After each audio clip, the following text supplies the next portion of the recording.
Hi, Yoav, and welcome to this week's Top 5 Security Facts. We have a possible first glance at the United States' 6th-generation fighter jet. This promotional video by aerospace giant Northrop Grumman shows that there is a never-before-seen plane on the right side of the screen, just for a few seconds. The airplane is built along F-1 stealth principles. It's a flying wing design with no stabilizers or tail fins and engine intakes on top of the plane, sort of resembling a smaller and sleeker version of the B-2 Spirit stealth bomber. This reveal comes a week after China showed off its own 5th-generation and carrier-launch-capable stealth fighters at a military air show. No specific details are known about the new jet, but the timing of its reveal suggests that the United States is signaling that it's still on top of the aviation game. And the United States sees Israel's Iron Dome as a key tool in overcoming China's military expansionism. The Army deployed an Iron Dome battery in Guam for extensive testing against Chinese cruise missiles. The Iron Dome is considered less effective against low-flying cruise missiles than against its traditional targets, short-range rockets and mortars. But the U.S. has been modifying the system to combat longer-range threats and says this deployment will be an interim measure. The island territory houses 190,000 U.S. civilians and soldiers, and it's the closest U.S. military base to China in American waters. The Iron Dome tests are expected to run through December.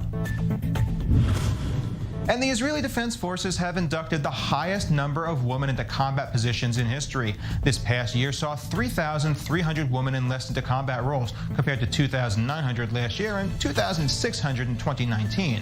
This comes after the military has spent years opening new roles to women. The units with the highest rates of female fighters are the Jordanian Lions Border Force, the Military Police Border Patrol, Home Front Command, Combat Intelligence, and surprisingly artillery. The IDF says it's a positive development and intends to create new high school tech programs to induct more women into the elite 8,200 cyber units.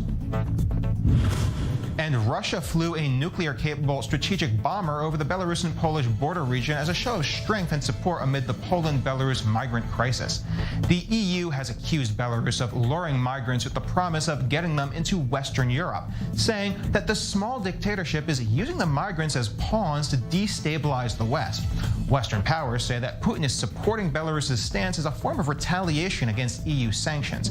Now, Russia has sent at least 2 bomber flights with fighter escort during the week, practicing bombing runs while the Belarusian forces practiced intercepting, and Belarus said that these exercises would continue daily. And NASA is showing its own teeth. The space agency this week revealed the asteroid interceptors it is readying for launch as part of the DART program. The mission is scheduled for November 24th, when NASA will fire the interceptors at an asteroid to attempt to change its course. The exercise marks the first ever planetary defense mission. The 2 asteroids, Didymos and Dimorphos, are not on a collision course with Earth, but are close enough that a mission can be launched. If successful, it will prove that humanity is capable of knocking asteroids away from the Earth. And that's it for this week, but stay tuned for the top security news from all around the world.